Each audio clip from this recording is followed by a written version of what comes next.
Good morning, everyone. Can you hear me okay on this? Great. Welcome to Liberal Arts Options in Europe, and thank you for being the bright and early risers this morning to be with us. I'm going to do some brief introductions of who we are and find out who we have in the room, and then we'll get right into it. This is who we are. I'm Renee Bowling. I'm the head of college and career counseling at Woodstock School up in Missouri. Pass it on down. Good morning, everybody. My name is Petra Orent, and I'm the Senior Associate Director at Franklin University in Switzerland. I'm also the chair of the American Universities Abroad Association, so I'll be telling you a little bit more about that as well. Good morning, everybody. Excuse my bad throat. I am Meenakshi Batra. I'm Director for India for University College Cork, which is one of the leading universities in Ireland, and I'll be talking to you about liberal arts in Ireland. Super. So I'm just curious who's with us. It looks like we have mostly high schools. Do we have any universities in the room? No? All right, just high school side. How many of you, by show of hands, are already sending students to Europe to look for liberal arts options? Wonderful. We're going to have a couple opportunities to invite feedback from you guys, so we'd love to hear what you're already finding is working well for your students and kind of share that expertise with the room as well. So just to give you an idea of where we're going here, first, the liberal arts. Can I also have a show of hands? How familiar are you with the idea of liberal arts in general? Pretty familiar? Great. I'm not going to spend a lot of time on this then. That's great. We can get straight to it. But just the general broad intellectual education, the opportunity to study interdisciplinary courses in some manner or structure. And the ones we'll look at today have different kinds of structures, and so that's one of the things we'll pay attention to. So liberal arts we've got in Europe is sometimes a question mark. Like, how does that work? You may or may not be familiar with the origins of liberal arts, having been actually in Europe in the education of aristocracy, and then it was seen as something more elite. And then as that model shifted into North America, it became kind of democratized. This idea of a well-rounded student being valuable in any profession became something of value, and that's where we got the wide growth in liberal arts in the States that you may be familiar with. But there's kind of a pendulum swing back the other way, where a lot of European universities are seeing the value in having a broad-based education, especially for skills in the modern world, transferable skills of critical thinking, analysis, communication, etc. And the problems that we're facing as a world today being very multidisciplinary, needing that ability to think and transfer your skills. So I put up here some links, and we'll have cards available afterwards. There's a lot of links in the presentation, so that might be something that you want us to send to you afterwards. We're happy to do that. But these are some good starting places. I know some of these include maps of Europe where you can click on and see which universities are offering a liberal arts course. So it's a really good starting place.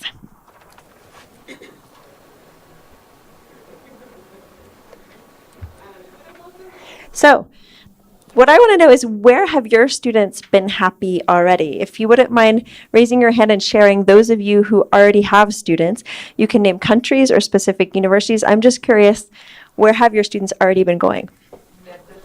Netherlands? Netherlands, yeah? Where else? US, but particular to Europe. Yeah. The UK, Middlesex University. Middlesex in UK, yeah? Germany? Jacobs, yeah, in Bremen, yep. Anywhere else? John Cabot in Rome, yeah. Yeah, so good. You're already naming some of the ones that we're aware of, but there are more, and that's what we've found as we've done some of the research into this, is there's more than we thought originally. There are more countries kind of getting on board, recognizing the need to offer a liberal arts option that's not just a one-course degree. And so that's something that's continuing to sort of expand at this point in time. So that's kind of good news. So I wanted to show you something that we do at my school. We do a college planning course, and what I do is I assign students to find these things here in the stars about a type of university. So I'll give one group of students a list of liberal arts universities around the world. I'll give another group of students a list of research universities or applied universities around the world, or maybe business schools around the world. And I'll ask them to figure out what's in common. And sometimes they'll come back and say, oh, wow, the class sizes can really range for this type of institution. Or, oh, these are everywhere. I thought they were just in one country. And so kind of helping elicit that feedback from students, they're finding out what the differences between types of universities are instead of me standing up and telling them. So I thought this might be an exercise you may also want to try with your students when you're doing that very introductory level of what is liberal arts, what is a research university, what's an art school, that sort of thing. And from here, we're going to transition into specific types of universities, and we'll each speak to some of these. And this is by no means exhaustive. Like I said, use the links from the presentation. There are more out there. But because we'll be going kind of region by region in a sense, do ask us questions before we move on to the next speaker or the next region. So that way you can get the information you need before we move on. Great. I'm going to hand it over to Petra. Right. And I just nicely click through the slides. All right. There's a next button. Like arrow, or it says next? I'll come and do it next. Okay, thank you so much. Oh, I see next. Ooh, all right. So we'll move on to the American universities that are located in Europe. And as I mentioned, so basically a couple of years back, probably in the early 90s, there was an association that was created that was called the American Colleges Overseas. And actually the founding members were Franklin University, as well as the Webster University campuses that are located across the world. And the whole kind of thought process behind this was to really be a tool for counselors as well as for students to easily identify opportunities that were basically following a particular style of education that were located throughout the continent, just so students, and obviously counselors were aware of these. So after some time with that organization, we went through a little bit of a change. And so now we've kind of relaunched it as the American Universities Abroad, so the AUA group. And we do have a website that pretty much just kind of lists the group itself, and then it kind of links you to the school's website. So again, just a very, very easy tool. And some of the characteristics I'll get into, but what you'll see on the website is obviously many of the members kind of listed. So you'll see quite a bit of a range, from having options in Germany, such as Bard College, having opportunities in Italy, such as John Cabot or the American University of Rome, obviously Parsons in Paris, as well as the American University of Paris, Richmond, the American International University in London, got quite a long name, but also opportunities with the Webster campuses in Leiden in the Netherlands, in Vienna, Austria, as well as in Geneva. So hopefully this is a great tool again for you guys. So on to the next one. So some of the characteristics that basically bring this group together. Our first kind of main goal is obviously with so many schools, colleges, universities, business school, is to kind of bring forth the kind of idea, right, about American accreditation. This is something that's been very, very key to this group. Most of these schools have been recognized by the U.S., by the regional accreditation bodies from the 70s, all the way to today, obviously going through reaccreditation process. So this is, of course, important, even in terms of, transfer credit, if students maybe want to start out in Europe and then continue to the United States, also having the opportunity to obviously continue into a master's program. So just having kind of that seal of approval to their degrees. Obviously, all of us follow the American liberal arts system. This kind of emphasizes the single major, double major, combined combinations, right, minors. I'm always the first one to stress to a lot of people, right, in the sense that you can certainly come into the liberal arts knowing what you want to study. You can certainly be undecided. You can have two different ideas. Nothing says that this system works best for any of those particular ones. It really is applicable to all students within all different styles of their education. Then in terms of kind of the years, right, this is always the question. Traditionally, of course, the American system is based over 4 4 years, but just kind of stressing that, is that, of course, it is a point system, right? You are trying to acquire credits in order to graduate. So nothing says, right, that you can't be doing this sooner. This means extra classes, this could be summer classes, and many of the universities these days are also recognizing high school kind of programs for advanced standing credit. This is the International Baccalaureate program, advanced placement courses, A-levels, right? So it could be based on those grades. Students can already be acquiring credits that will be counted towards their degree, and hence very possibly bypassing the entire first year of university, hence bringing their program down to 3 years. So know that this is possible at all the universities that are listed here.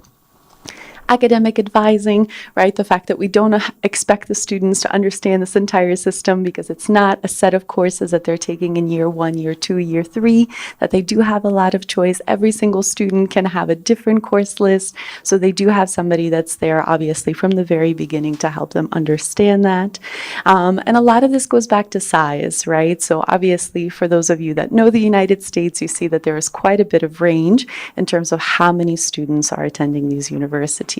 So the smallest actually in our group tends to be Bard College in Berlin. They're in and around 200 students, going up to the largest one, which is between the American University of Paris and Richmond in London, which are getting close to 1,500. I think John Cabot in Rome is also kind of raging there, and you'll have everything in between, right?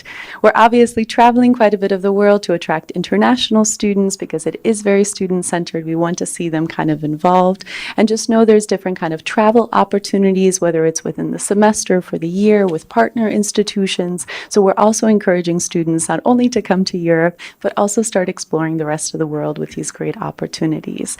And then the last part that exactly I wanted to touch on, and we'll get into it a little bit more, is of course finances. Just know that most of these schools are offering, scholarships, merit awards, financial aid. So we do follow a little bit more of that American style system where maybe the price starts out a little bit high, but we want to know that we're going to discount it further for students coming from across the world, because obviously that's the student body that we like to see on our campuses. Okay, next. So just to kind of give you, again, as we were saying, a lot of these slides are great references. So I just kind of pulled a student profile. This is Sean Solis, who graduated from Franklin. And it's great ways, obviously, for students to also kind of see what kind of classes they'll be taking, right, in year 1, year 2, year 3, year 4. A lot of the times we kind of talk about that in the first year, you see a lot of introduction to kind of courses. These are the 100 levels, and you're kind of moving forward. You'll obviously see things get a little bit more advanced. And then you do have the opportunity to obviously do things in different orders, so I think that's okay. Great. Next. Okay, and then just to touch on basically the American application process, for most of these universities in our group, we do follow what you will know of the US process. Majority of the universities are on the common application, so that's one way to apply. Of course, you can go direct application. Richmond in London obviously is in the UK, so they are also on the UCAS. So you do have different options kind of how to apply to these schools that you're very familiar with. Obviously, I always say it's kind of a 5-step process, so you do have the application, general information about the student, an essay and or a personal statement. This, of course, depends. If you're doing something with the Common App, naturally they're doing their Common App essay, and maybe just the university asks for a personal statement that's a little bit more relevant to them, right? Why they would want to study there. With transcripts, generally, most of them really want to see the progress, so they don't necessarily just want to see final grades. They do want to see the continuation of their learning, so kind of seeing the last 3 years becomes important. Recommendation letter, sometimes it's 1, sometimes it's 2. I would say most schools are very, very flexible. And now with standardized testing, the biggest thing that I think is changing is that you're going to see some very traditional policies. You're going to see test optional, right, where we're not requiring it as part of the application, or test flexible, where it could be based on particular regions and areas that the student is coming from where they may be required. I generally say, I've been a part of a lot of these presentations. We don't have a requirement in Switzerland for students to kind of show a level of English. That's on the university to present that to the local authorities. But I know Richmond, again, in London, always gets very specific that for a British visa, should a student require it, they will have to show, obviously, English proficiency. So these are just important things to know, that certain things may not be dictated by the university, but it could be dictated by the country where we are located. Okay. Deadlines, rolling admissions, this is very, very typical across there. Most of us are on a rolling basis so that students have many opportunities, the same way they're going to get here. If you're interested in scholarships, definitely apply early. That's when the universities have the money to give away and they're going to have that option. And exactly, just kind of going back to the scholarships and financial aid, just really know that we are trying to recognize students in many of the different areas, so that is something that's applicable. For example, at Franklin University, we do 3 types of awards. So our merit awards look at the academic profile of the student. This is part of the application review, so the amount is actually noted in their acceptance letter. And we range from 5 to 28,500 Swiss francs per year with the academic awards. On top of that, students can apply for financial aid, which for us means we are strictly looking at the finances of the family. Those awards are also ranging from about $5,000 to $20,000 a year. And then we also have some scholarships that are called our leadership awards that are looking more at personal skills, right, of the student. Their extracurriculars, their involvement, their volunteer work, anything that shows us who they are kind of outside of the classroom. And they're able to stack all of these awards, right? So this is, I think, just very important to know that, as I put on there, don't ever let a price scare you away. The reality is that most students are not paying it, and we're making every effort to make the education affordable to students if they wish to study at our universities. Great.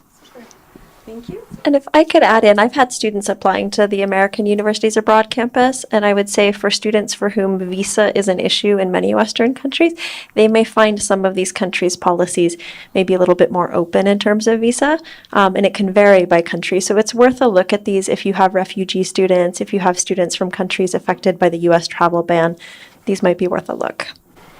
And we help you all the way. I have yet to have a student be denied a visa at Franklin University, Switzerland. So we are very, very close to our authorities. So just know if you guys ever need any help, even with another school, we can help you to. So, like I said, we will share this, but there are links to how to find out more about these to get the list of what universities are part of these groups and consortia.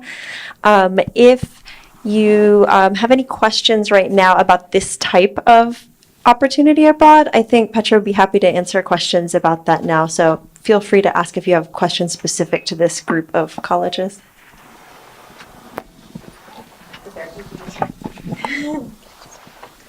Good morning. Thank you for the very valuable information. I would just like to ask you a question concerning my school. When you talk about sending the results over the last 3 years, we have got to the end of term examinations. So would you advise us to send all the results, or do we send only the end of year results for each form? This is always up to the university. Our favorite answer to every question, right? It may depend.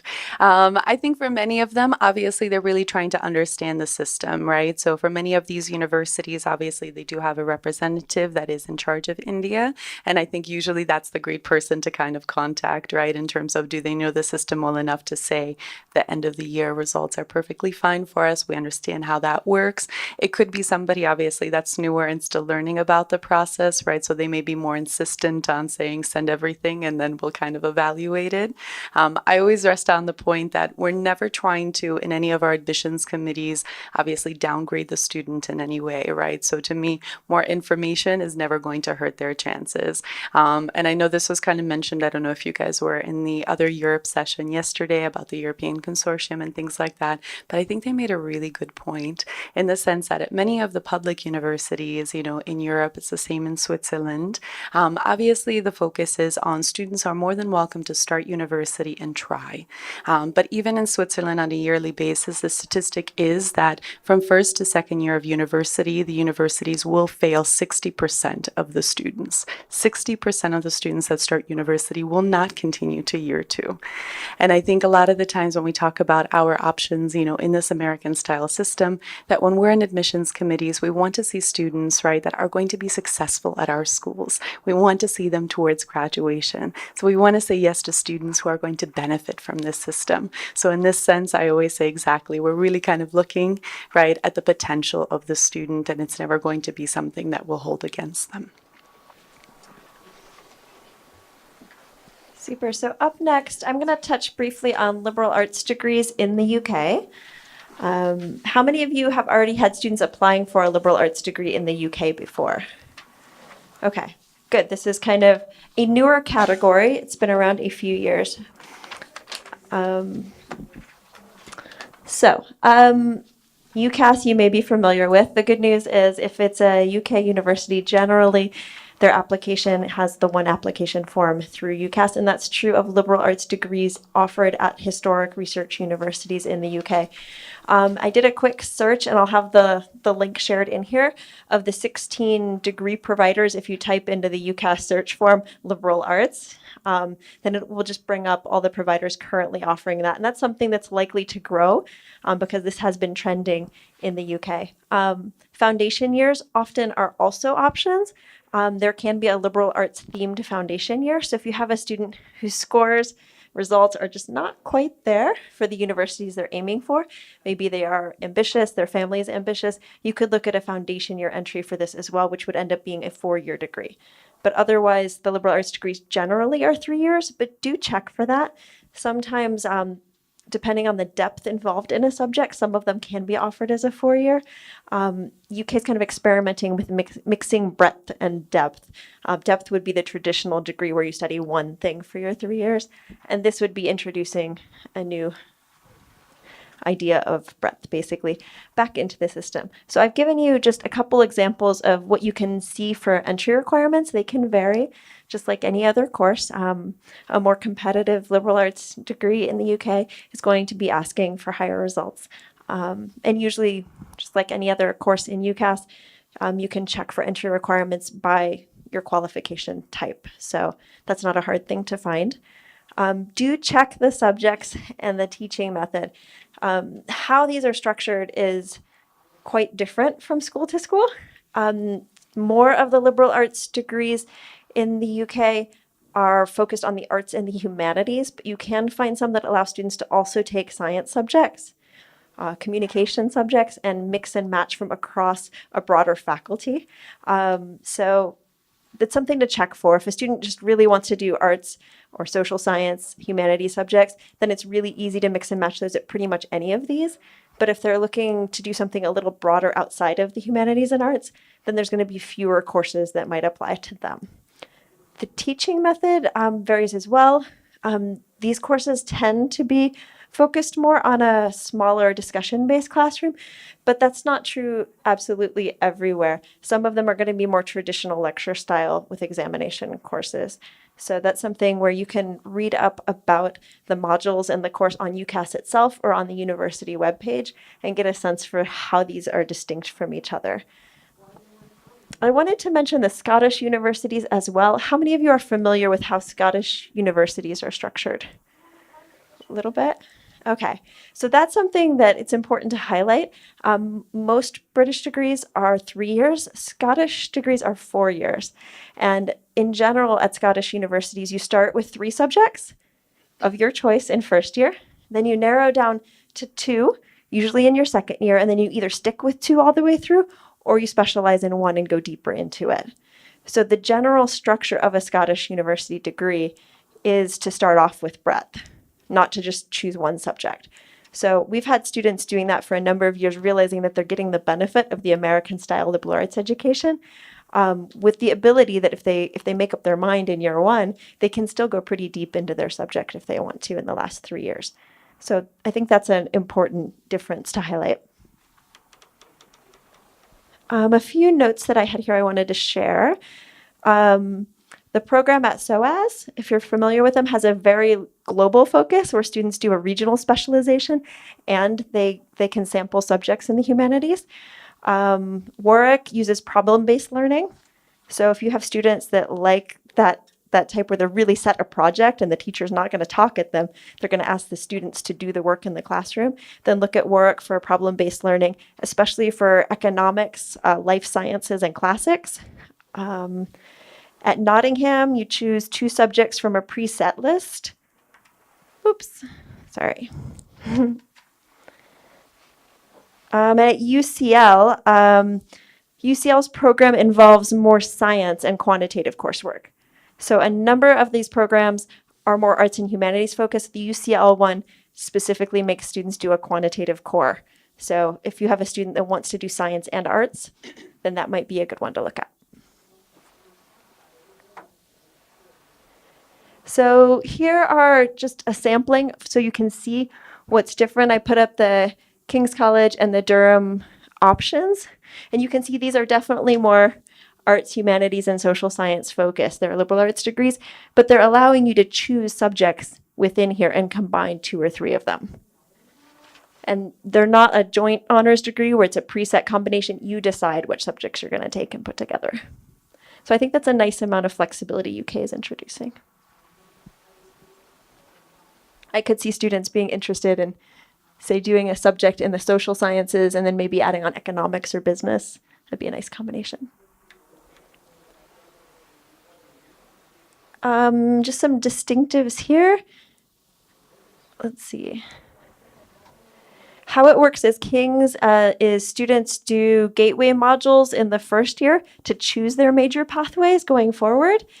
And they do about 60 credits in their major in the beginning, and then they kind of can spread things out and do 45 credits in a major, and then kind of do a minor in a second subject later on. At Durham, it's half arts and humanities, and then they can do another subject or they can do a social science subject as the second one, but they do want them doing one arts and humanities subject starting off. And it's similar where there's kind of a divided modules. They'll do so many modules per year in each of their subject, and that varies a little bit as they progress through the course. But this is where it's important to look at the structure of the individual university's degrees. Okay. And just so you can learn more, obviously search.ucas.com is a great starting point. But I've put the natural science options up here too, UCL, Cambridge, and Durham, so you can get a sense. And when we share this with you, the links in here will take you directly to where you can learn more about the different courses. Do you have any questions about what's happening in UK or Scottish universities? Okay, in terms of like fees and entry requirements, it'd be pretty typical of what you already know about this region. There's not really anything new to describe in terms of these programs. Okay. What about the opportunities for internships and all? Like, is it easy to find? So often in the UK, you would apply for a course with a placement year at the time of application, and I would add a year onto your degree program. These courses tend not to have a placement year option. They are more for students who are exploring their love for a subject, and they might plan to enter the workforce directly from the combination of subjects they've decided on, or to do a master's or a law degree or something like that afterwards. Employers do seem to be looking at these favorably. They like the mix of the skills a student is coming with, but they're not as industry focused right now because they're not generally offering that placement year option. And what about permission to the students to work on campus? Can they work on campus? For on-campus work permissions, that would be governed by the visa that they're on. I actually do not know the answer to that one in this case. Universities, if they're allowed to work for 20 hours, so when we're talking about even AUA group, Yes. are they So allowed to work? yeah, so many of the schools have opportunities. They may call it different things, right? So some of us can use like work study as an option. In Switzerland, we're not. So we gave it a cute name called Lifelong Learning Scholarships. And it's everything from helping out in the library or the gym or starting something on campus, being an admissions ambassador. So there's plenty of opportunities. And usually for us, they range from about 1 to 10 hours. The other things we do at Franklin is obviously for many of these universities, because we've been there so long, we know our communities, right? So we put out a list that goes to a lot of the organizations such as the Rotary Club, right? The International Women's Societies and things like that, the same way that may be looking for students for additional kind of projects, help, things like that, that they are able to obviously acquire some money, right? To obviously help with kind of their day-to-day options. So they do have that available. The other thing in Switzerland that usually kind of tends to happen is that if a student is taking on like more of a full-time full-time internship during the semester as they're doing classes. It's a little bit easier during the summer when they're not in school. They basically announce that to the authorities, right? So they kind of set a date that from this date to this date, based on that contract, you're able to pursue these hours. So everything just needs to be tracked, but it's not a problem for kind of the residency permit that they receive in Switzerland, which is great. And I mean, I always state currently quarter of the population in Switzerland is foreign, so they are very welcoming. And obviously in Switzerland, everything is also paid except for the United Nations. That does make it into the headlines quite often. Yeah, so I think the takeaway here is if you want to know about working and internship in a particular country, especially while we're here and we have the universities fair today, make a beeline for some of the universities that offer these courses and ask them how it works at their particular university for this program. Yes. So for Scottish universities, is the evaluation process similar to like the other British universities and so on, where it's grade focused and not so much like the medical system that it's holistic? Yeah, the question was about the Scottish entry qualifications. I would say it's pretty similar to the UK process. You may see more openness to a mixing of results than some UK universities will allow. But in general, it follows a similar format where they're concerned about your academic performance, especially on external examinations.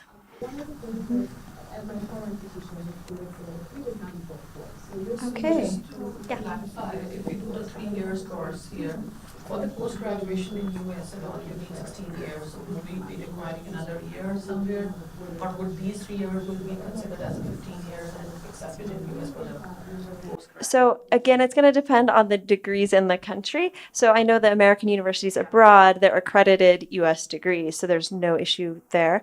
For a student that did a 3-year degree, they may need to do a top-up because it'd be the same as any other, in this case, British degree.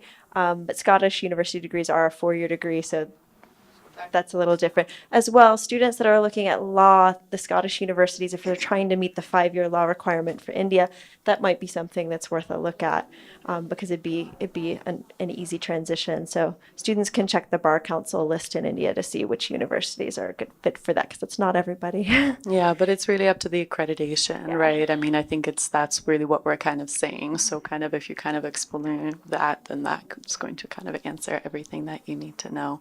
The same way that, I mean, some of the universities in the AUA group do have obviously their home campuses in the United States, right? So sometimes it's an option with like St. Louis University in Madrid. You can start in Madrid for 2 years, right? And then continue. They also are very good, obviously, in a lot of the technical areas, which many of the options on that list don't offer. So you can do engineering in that way, right? Start in Madrid, finish in the US. They also do things in, aviation, other areas as well, nursing programs. So it's very good just to kind of explore some things that maybe they start out and then continue. So again, close All out. right, I think I'm going to move it along so Meenakshi has a chance to talk about Ireland.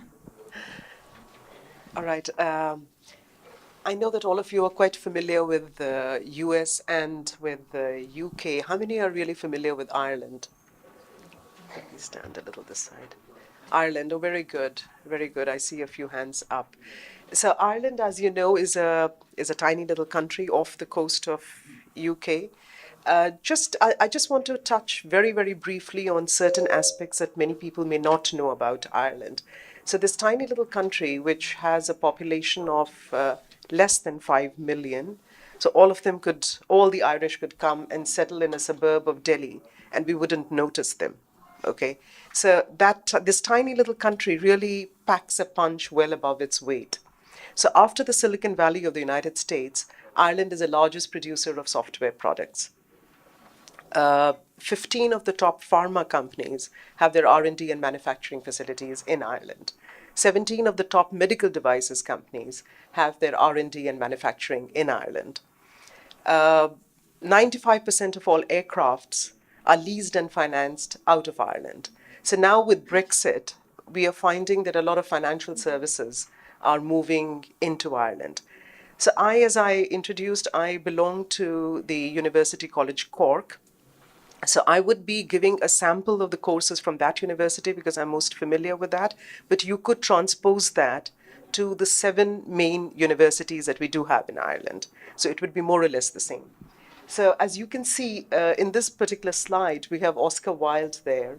We've got W.B. Yeats over here. We've got James Joyce, Samuel Beckett. When I was growing up, some of my favorite writers, whom I always thought were British, turned out to be Irish. So Ireland does have a very strong tradition in literature and music. They have their own music, the Celtic, you might have heard of river dance and things like that. So Ireland does have a very strong tradition of liberal arts, but we do not follow the liberal arts programs the way the American universities do. So we are more like the UK. So we do start off with 3 to 4 year programs, but and you start off by taking 4 courses. So you can actually choose 4 different programs in your first year and move on to fine coding them into 2 programs, and that you continue with till the rest of the 3rd year or the 4th year. So we do have that option.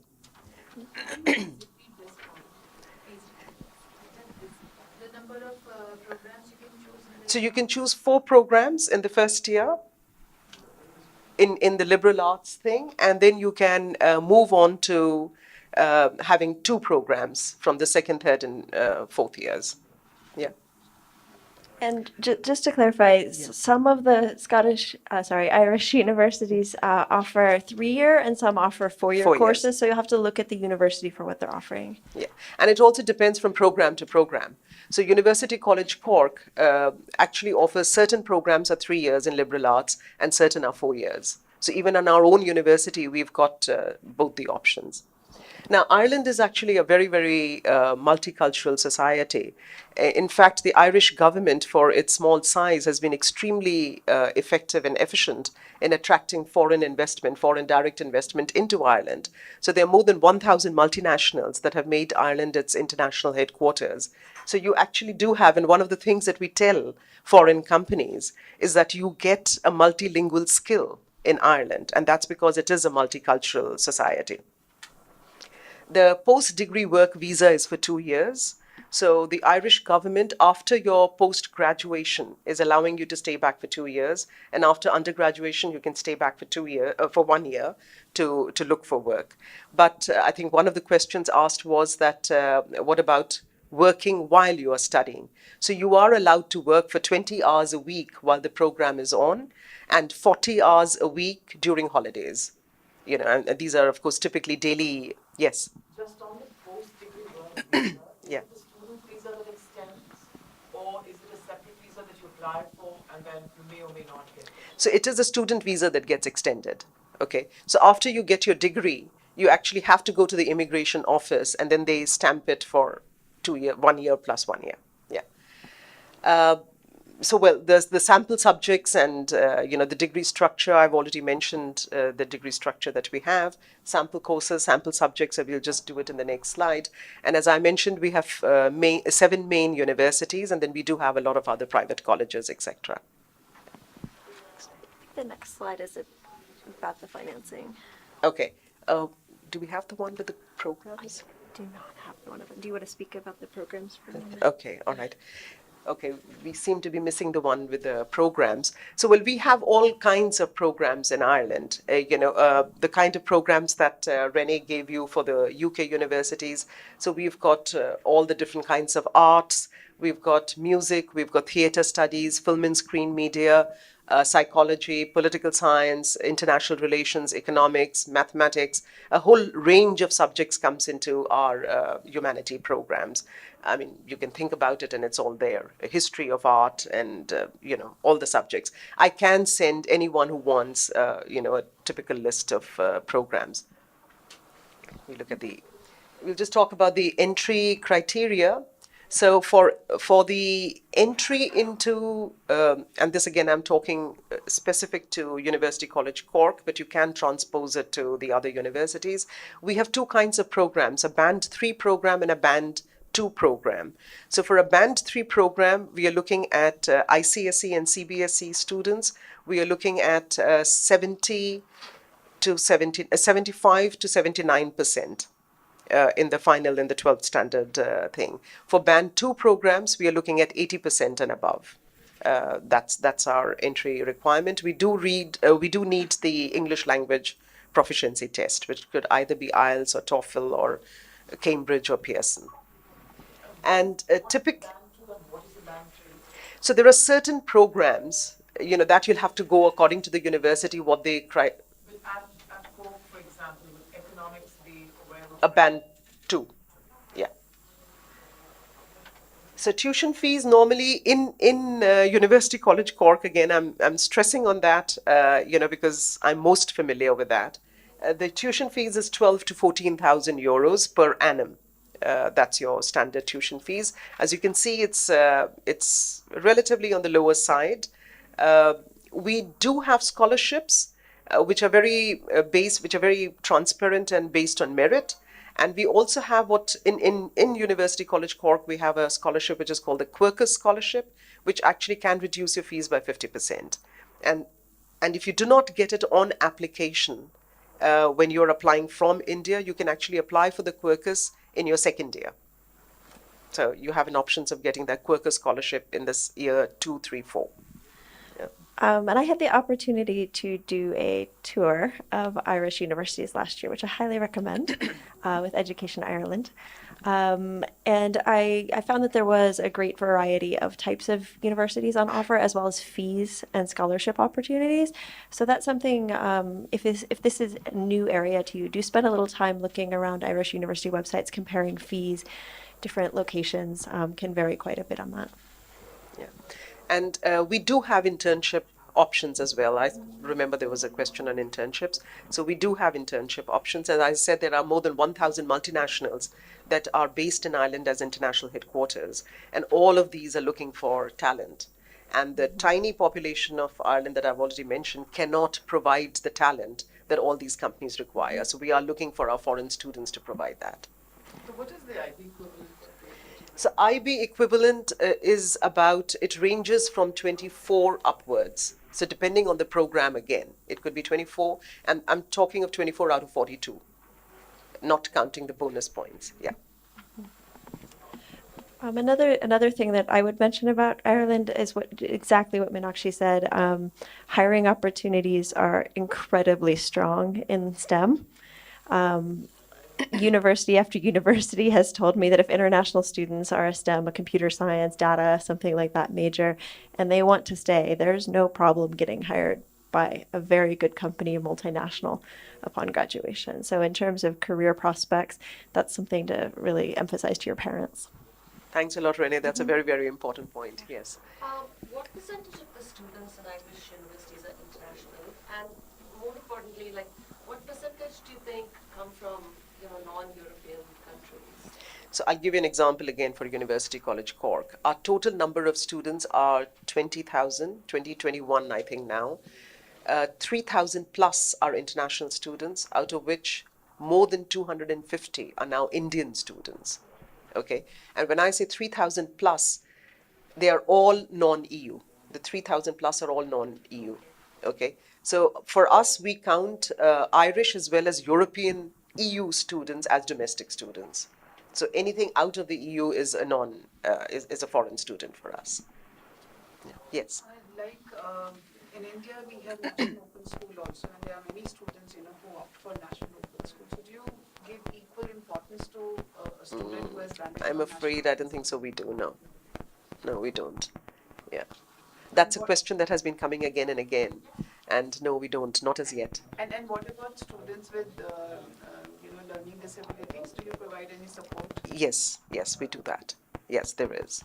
So it would again depend on university to university what kind of support is being provided, but definitely yes. So while when the child is applying, do you ask for any standardized testing? Like here in India, we look for the testing report which is done by some Rehabilitation Council of India. It should be certified by some psychologist. So yeah. What are the criteria for applying? I think we would need a psychological test definitely.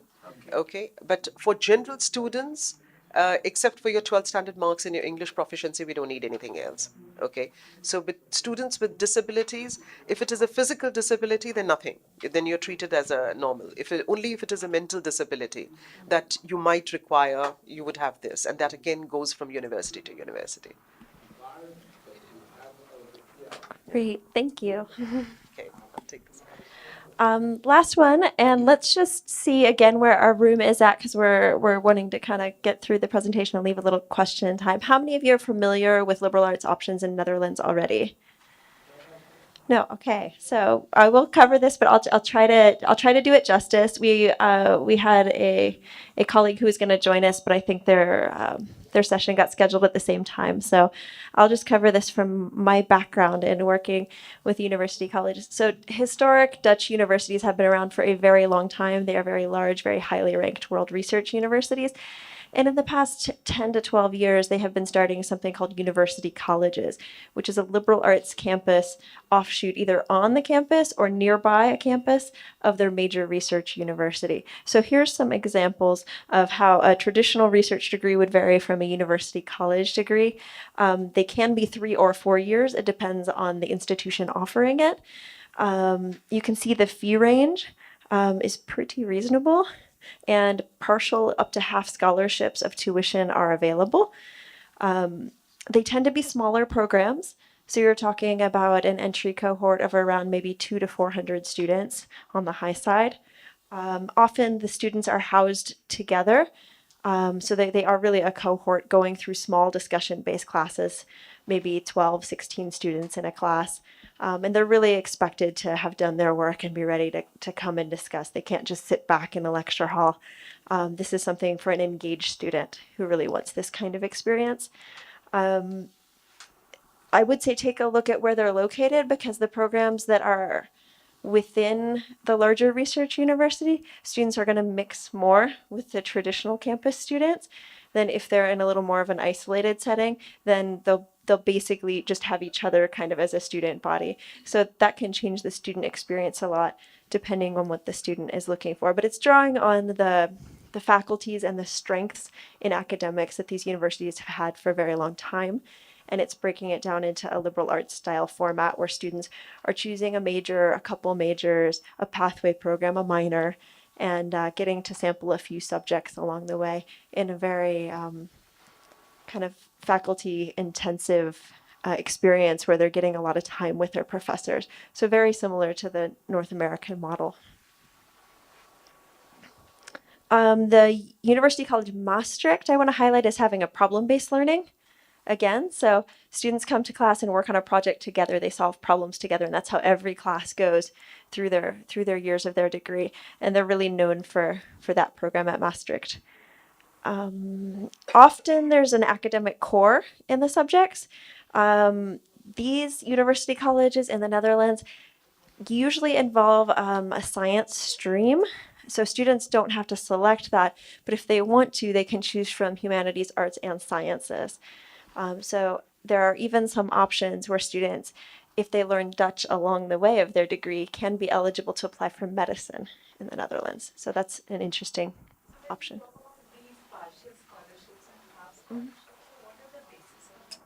Merit-based. Sometimes students will be asked to fill up information about their community service and their activities to supplement that, but they're really awarded to the most meritorious students.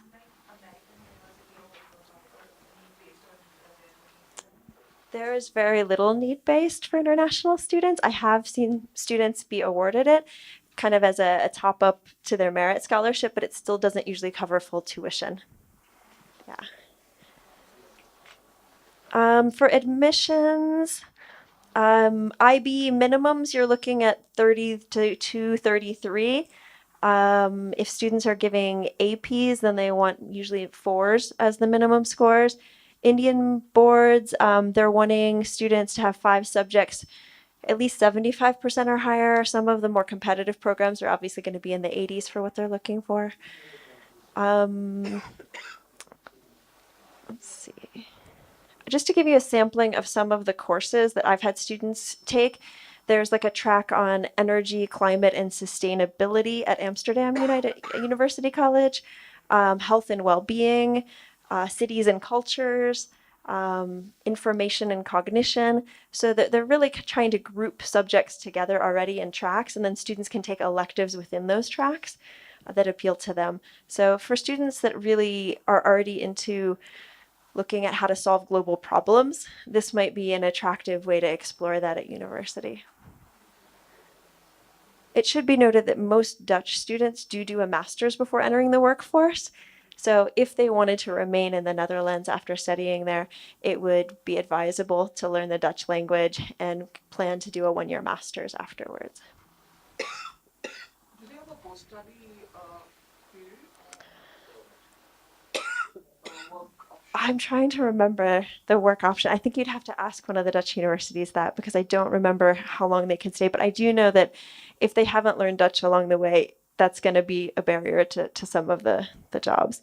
So for a student that is already planning to join a family business, or if they're wanting to work in other European countries that are English speaking, obviously English is widely spoken in the Netherlands, but in terms of employment, it would make sense to learn Dutch. And there's programs for providing that for students who are guests in the country. And could you talk about the post-study work visa in Netherlands? That's what I just said. I'm not an expert to be able to talk on that. I wish our colleague was here to answer, but I think it's a good question to ask how long students can stay. Sorry, one question here. You mentioned 1+1 visa, stamping is 1+1. So what does that mean? So so after your post-graduation, when you go, Undergraduation? after your undergraduation, you're allowed to stay back for 1 year. So that's clear cut. After your post-graduation, when you go to the immigration office, they'll stamp you for 1 year, and then when that year is over, they'll stamp you for another year. So it is overall 2 years. You don't have to come back to India or to your country of origin. It will be done in Ireland, but it happens one and then one. They don't give it for 2 years together. So you finish undergrad, you get 1 year. Yeah. You finish your postgrad, and you get 1+1. Plus one, yeah. Thank you. So if you are new to learning about the Dutch university colleges, I recommend this kind of second bullet point. University colleges at a glance came out, I want to say 2, maybe 3 years ago, but it kind of profiles each university, what courses they offer, what their fees are, entry requirements. It's a really good resource, and you can just click on it. It'll take you right to the PDF of that. So we've had students very happy studying in the Netherlands. It's been a popular destination for our students that want the liberal arts, but don't want to go to the States, don't want to go all the way around the world from where their families are. So we've had students very happy with this and getting scholarship. I'd say it's fairly normal for a high achieving student to get a partial scholarship. And mostly universities have campus accommodation on campus. Yes, because these are cohort-based programs, the students are usually living together in a residence hall facility. So that is a benefit that not every European university provides to this type of a degree. What is the cost of accommodation? How does that? I'm trying to remember what it is. That's fine. Yeah, sorry. If you want to mail me afterwards, I do have that data at home. I can send you. But I think in the presentation yesterday and whatnot, they said pretty much, kind of monthly expenses were in between 600 to 900 euros is what they were kind of dictating. I'm sure it depends where you are in the Netherlands, whether it's Amsterdam, whether it's Leiden, whether it's another area. So maybe you can find different things as well. I do want to mention, since you brought up the living expenses, Ireland has a homestay option. Is that correct? Yes, we do. Yeah. We do have a homestay. And which is even popular with local students. So it's not something only international students participate in, but that's another potential way of being in a welcoming environment and lowering some of the expenses for Ireland. And in Ireland, typically for living expenses, we are looking at, like in Cork, it would be 9,000 to 10,000 euros per annum. And in Dublin, it goes up to, it could be anywhere from 12 to 15,000 euros, yeah. So I just wanted to toss up here, what are some other places that we've heard of and that we know about? There are loads more out here besides these, but again, these are links as well if you want to look at some other countries that may be not on your radar right now as places that are offering a liberal arts degree, or specifically in the terms of the University in Prague here, an American style campus-based university with liberal arts. So these options are out there. Some of them are very budget friendly or have good scholarships. So for students that are really enamored by the idea of liberal arts, it may be possible to do without going all the way to the States. So if you have any questions, I know we need to wrap up soon, but I'm happy to take some questions.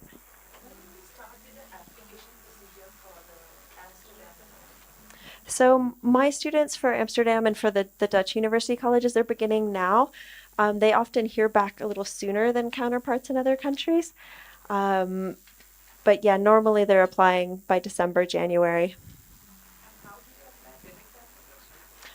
Yes, the university will advise you for most of these colleges, that's true. But in the Netherlands, there is a system called StudyLink that all students have to register with at the time of before going to college and getting a visa. Some universities use that as their application process, others don't. So it pays to really look at the university website to see if they have a direct application they want you to use first. To add a little bit to that, that is that the seats in the universities do get used up earlier, so for students to apply a little bit earlier is to their benefit.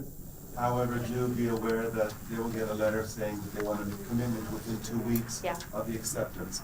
Now you can often ask, they can ask for that to be extended, and normally my experience has been it has been extended if you get justification for why you need more time than just those 2 weeks. Yeah, but that's something to be aware of if you have students applying to multiple regions. I know we've had students that have had to hold a deposit at their first choice Dutch university college while they're waiting for another region to come back. So that's something to talk through with families on the front end of the application. Well, thank you guys. You've been a very engaged audience, and we want to make sure you have time to get out and enjoy tea and coffee. So thank you very much.